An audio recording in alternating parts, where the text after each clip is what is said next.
પાટણ શહેરમાં ટી આકારના રેલવે ઓવરબ્રિજના નિર્માણ માટે ગુજરાત સરકારના રોડ્સ એન્ડ બિલ્ડિંગ વિભાગ, પાટણ નગરપાલિકા અને કેન્દ્રીય રેલવે વિભાગના સહયોગથી મંજૂરી મળી છે।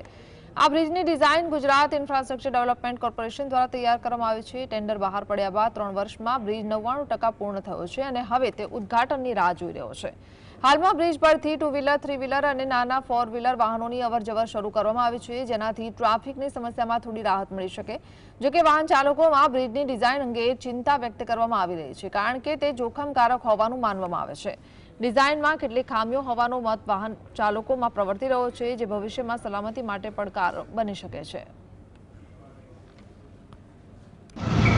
કેન્દ્રના રેલવે મંત્રાલય દ્વારા ફાટક મુક્ત ગુજરાત કરવાની વાત કરી છે, ત્યારે પાટણમાં જ્યારે કાંસા ભીલડી લાઇન શરૂઆત થતાં બ્રોડગેજ લાઇન બનતા રેલવેની અવરજવર વધી હતી, એને લઈને પાટણનું જે જૂનું રેલવે ક્રોસિંગ હતું ત્યાં ટ્રાફિકની સમસ્યા થતી હતી, ફાટક બંધ રહેતું હતું। એટલે ગુજરાત સરકારના જીયુડીસી વિભાગ, પાટણ નગરપાલિકા અને રેલવે તંત્ર દ્વારા અહીંયા 3 વર્ષ પહેલાં ઓવરબ્રિજની કામગીરી શરૂઆત કરવામાં આવી હતી અને ટી આકારનો ઓવરબ્રિજ બની ગયો છે।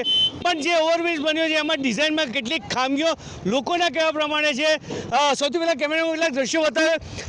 રેલવે સ્ટેશન વિસ્તારથી તો સીધે જ રીતે આવીએ છીએ, એ આવીને સીધો કલેક્ટર ઓફિસ તરફ જાય છે રસ્તો, જે ડીસા તરફ જશે ને બીજો રસ્તો આદર્શ સ્કૂલ તરફ જવાનો છે। ત્યારે અહીંથી એ આદર્શ સ્કૂલનો રસ્તાને વન વે બતાવ્યો છે, એટલે જે રેલવે સ્ટેશન ઉતરીને ત્યાં જાય એ લોકો માટે વન વે છે।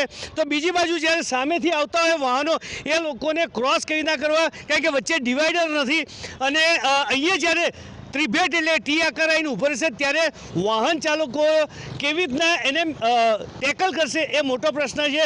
કારણ કે જે રીતે ડિઝાઇન બનાવવામાં આવી છે એ ડિઝાઇન જોતા ક્યાંક ને ક્યાંક વાહન ચાલકો માટે મુશ્કેલી પડી શકે એમ છે। અલ્કેશ પંડ્યા, GSTV।